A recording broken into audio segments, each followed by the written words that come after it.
So guys Reliance power limited में आज गिरावट आई है। अब आने वाला वीक जो रहेगा ना, कल का सेशन तो अभी हमारे पास है, लेकिन आने वाला वीक एक डिसाइसिव वीक रहेगा रिलायंस पावर के लिए। क्या यहां से पिछले 2 साल की तरह एक बड़ा ब्रेकआउट मिल सकता है? क्योंकि जो डायगोनल हम डिस्कस कर रहे हैं पिछले 4 से 5 वीडियो से, जैसे कि आप यहां पर स्क्रीन पे देख सकते हो, ये डायगोनल बहुत इंपॉर्टेंट है। इस डायगोनल का ब्रेकआउट हमको 44 के ऊपर मिलना बहुत जरूरी है।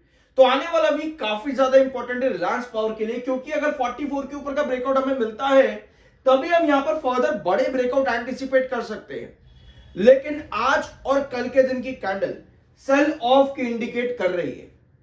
हमें एक भी सेल ऑफ अगर यहां पर कंसेक्यूटिवली और मिल गया तो उस कंडीशन पर यह डायगोनल खतरे में आ सकता है। लेकिन कंपनी इस बीच कुछ पॉजिटिव अनाउंसमेंट करती है, तो यस, पिछले 2 साल से इस डायगोनल पर जिस तरह से काम चला है, स्टॉक फिर से उसी चीज को कंटिन्यू कर सकता है। ठीक है, तो अनिल अंबानी अब क्या कर रहे हैं? डिफेमेशन केस फाइल कर रहे हैं। किसके अगेंस्ट में? कोबरा पोस्ट के अगेंस्ट में। क्यों भैया? क्योंकि कोबरा पोस्ट ने कंपनी के ऊपर फ्रॉड एलिगेशन लगाया। कहा कि अनिल अंबानी ने क्या किया है, 41,000 करोड़ से ज्यादा का जो है फ्रॉड किया है, फाइनेंशियल फ्रॉड किया है रिलायंस ग्रुप के अंदर 41,921 करोड़ का। यह एलिगेशन इन्होंने लगाया कोबरा पोस्ट ने 30 अक्टूबर को अनिल अंबानी के ऊपर, ओवरऑल अंबानी ग्रुप के ऊपर।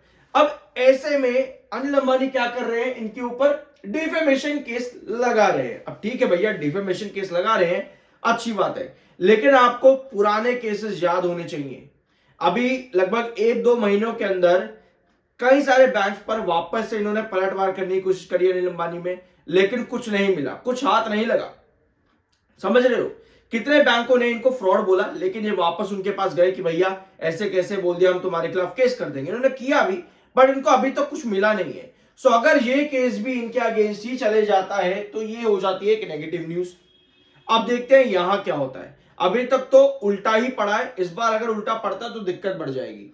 ठीक है, अगली खबर पर आते हैं। कंपनी ने ईएसओपी के बारे में बताया है और इस एम्प्लॉई स्टॉक ऑप्शंस के बारे में बात करते हुए कंपनी के मैनेजमेंट की तरफ से एक स्टेटमेंट आया है। यह स्टेटमेंट क्या कहता है? द इनिशिएटिव रिफ्लेक्ट्स, यानी कि ईएसओपी का जो इनिशिएटिव कंपनी ने लिया है, रिलायंस पावर और रिलायंस इंफ्रास्ट्रक्चर दोनों अपने एम्प्लॉइज को ईएसओपी दे रहे हैं। तो ऐसे में इनका कहना है कि यहां पर हम स्ट्रॉन्ग कन्विक्शन ग्रुप की that its employees are its greatest assets and trusted partners in the journey of growth, transformation and sustainable value creation. यह स्टेटमेंट आया कंपनी की तरफ से। अब ईएसओपी ऐसे समय पे आना जहां पर कंपनी यानी कि ग्रुप पर, पूरे रिलायंस ग्रुप के ऊपर ही टेंशन है, ये ईएसओपी आना एम्प्लॉइज को बचाने के लिए बहुत ज्यादा जरूरी है। क्योंकि आपको पता है कि कोई भी कंडीशन अगर डूब रही हो, किसी कंपनी को डुबा रही हो या खराब कर रही हो, भले ही, एक चीज ध्यान से सुनना, भले ही डायरेक्टली अभी तक रिलायंस पावर में कुछ निकला नहीं है, रिलायंस इंफ्रा की प्रॉपर्टीज कुछ भले ही जब्त की गई हो, लेकिन रिलायंस पावर अभी भी बहुत सेफ जोन के अंदर है, एक बड़े ग्रीन पेड़ के अंदर अभी आप देखो रिलायंस पावर बना हुआ है।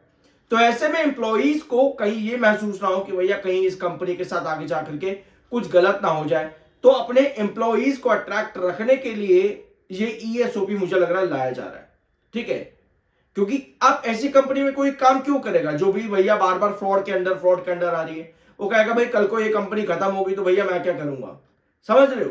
तो इसलिए अट्रैक्ट करने के लिए ईएसओपी है। मुझे पर्सनल लगता है, ये मेरा ओपिनियन है। लेकिन अगर आप मेरा सुजलॉन का वीडियो देख रहे हो रेगुलर बेसिस पर, तो आपको एक चीज पता है कि सुजलॉन में ईएसओपी का नेगेटिव इंपैक्ट हर बार देखने को मिलता है। जब जब कंपनी ईएसओपी लेकर के आ जाती है तब तब शेयर में बड़ी गिरावट दिखती है। तो अब देखते हैं कि ईएसओपी रिलायंस पावर में भी यही चीज करेगा क्या ईएसओपी का नेगेटिव इंपैक्ट, क्योंकि इससे ना कंपनी के एक्सपेंसेस बढ़ते हैं। ठीक है, ईएसओपी से कंपनी के एक्सपेंसेस बढ़ते हैं। अगर मैं गलत हूं तो कमेंट बॉक्स में यस या पर नो में आप अपना ओपिनियन शेयर कर सकते हो। मैं कोई ईएसओपी के खिलाफ नहीं हूं, बट यस, हमें हर चीज को ना नेगेटिव पॉजिटिव हर तरीके से देखना पड़ता है। अगर हम सिर्फ एक ही जरिए से देखेंगे कि भैया कंपनी बहुत बढ़िया, अनिल अंबानी का कुछ नहीं होगा, कंपनी बहुत ताबड़तोड़ जाएगी, तो हम गलती करते हैं। हमें हर चीज देखनी होती है कि अगर नेगेटिव साइड है तो वो नेगेटिव साइड कितनी बड़ी है पॉजिटिव से, या पॉजिटिव है तो वो नेगेटिव से कितना बड़ा है। हमको हर चीज पर नजर रखनी होती है अगर हमारा पैसा लगाए, क्योंकि भैया अनिल अंबानी या कंपनी आकर के हमें हमारा डूबा हुआ पैसा नहीं देगी कि भैया ओह तुमने हमारे कंपनी में इन्वेस्ट करा था, तुम्हारा पैसा डूब गया, मैं अपनी जेब से दे देता हूं तुमको। कंपनी ऐसा नहीं करेगी। तो हमें ही देखना पड़ेगा भैया कि हमारा रिसर्च क्या कहता है। आई गेस ये पॉइंट क्लियर है। I am NISM certified, subscribe जरूर कर देना। अभी भी स्टॉक का वार मार्जिन जो है 100% पे है इन प्रीवियस 6 मंथ्स, यानी अभी भी आपको वॉलेटिलिटी हाई देखने को मिलेगी। ये पॉइंट मैं आपके साथ लगभग पिछले 1.5 महीने से डिस्कस कर रहा हूं कि वार मार्जिन 100% है। आपको एक सेशन तेजी दिखती है, अगले सेशन फिर गिरावट, यानी स्टेबल नहीं है stock on chart. Technical point of view पे आपको रिकवरी दिखी थी क्योंकि आप बुलिश आ गए थे, बट अब आपका RSI 40 का है, 43.4 का आपका MFI है, टेक्निकल न्यूट्रल है। अब आते हैं आपके चार्ट पे। तो ये है कंडीशन आपके चार्ट की आज के दिन। यहां आप डायगोनल को टच करें और जैसे ही डायगोनल को टच किया आप लोगों ने, आपका MFI क्या आ गया, बुलिश आ गया। MFI जैसे ही बुलिश आया आपको यहां पर रिवर्सल भी दिख गया, बट क्योंकि वार मार्जिन 100% है तो आपकी कोई भी तेजी जो है सस्टेन नहीं कर रही है। कोई भी तेजी वार मार्जिन 100 है तो सस्टेन नहीं कर पा रही, यानी वॉलेटिलिटी ज्यादा है। कल भी सेलिंग थी, आज भी सेल ऑफ की तरफ देखने को मिला है। हमें यहां क्या चाहिए भैया, हमें चाहिए बड़ा ब्रेकआउट। अब हम परेशान हो चुके हैं यार, 70 से कहां गिरे पड़े हैं इस समय, हम परेशान हो चुके हैं। हम लोग अपने पैसे को ऐसे हाथ पे हाथ धर के तो बैठ नहीं सकते कि भैया क्या कोई बात नहीं बढ़ जाएगा कभी तो क्या होता है। हमें देखना होगा भैया कंपनी क्या कर पा रही है, समझ रहे हो इस चीज को। अब यहां पर आओ, ये डायगोनल जो अभी आप स्क्रीन पर देख रहे हो, एक लंबे टाइम से इस डायगोनल पर स्टॉक काम कर रहा है। बार बार इसी डायगोनल के पास गिरता है, बड़ी गिरावट हर बार आती है और हर बार यहीं से बड़े ब्रेकआउट दे जाता है। अगर आप यहां पर नजर डालोगे तो आपको क्या नजर आ रहा है कि हर बार ब्रेकआउट देने से पहले क्या किया स्टॉक ने, एक फॉल को कंटिन्यू किया है। अभी रिलायंस पावर की कंडीशन पे 44 का आपका क्या है, रिस्ट्रिक्शन है। हमें क्या मिला, हमें 44 नहीं मिला, हमें 43 भी नहीं मिला, बल्कि 42.95 समथिंग हमको मिला कल के सेशन के अंदर, और वहीं से ही आपकी वापस से गिरावट आज चालू है।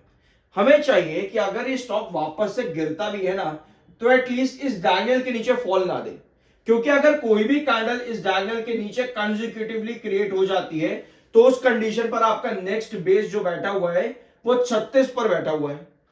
तो इसीलिए हमें यह देखना भी यहां पर है कि ये डायगोनल बनी रहे, ये डायगोनल मेंटेन होना जरूरी है। यहां पर हमारे पास इस तरह की कैंडल बनना जरूरी है जो कि सस्टेनेबल कैंडल हम लोग कहते हैं चैनल पर। अगर ये कैंडल बनती है तब भी आप यहां पर फर्दर एंटिसिपेट कर सकते हो कि आपको 44 का लेवल फिर दिखेगा। बट इस बार की कंडीशन पुरानी कंडीशंस के बहुत अलग है, तो हमें हर एक कैंडल पर नजर रखनी पड़ेगी अभी रिलायंस पावर में कि नेक्स्ट पोजीशन कहां जाकर की क्रिएट हो रही है। बाय सेल की कोई रिकमेंडेशन नहीं है, वो आपकी अपनी मर्जी और ओपिनियन होना चाहिए। I am NISM 7 certified, subscribe जरूर कर देना। मिलते हैं अगले वीडियो में।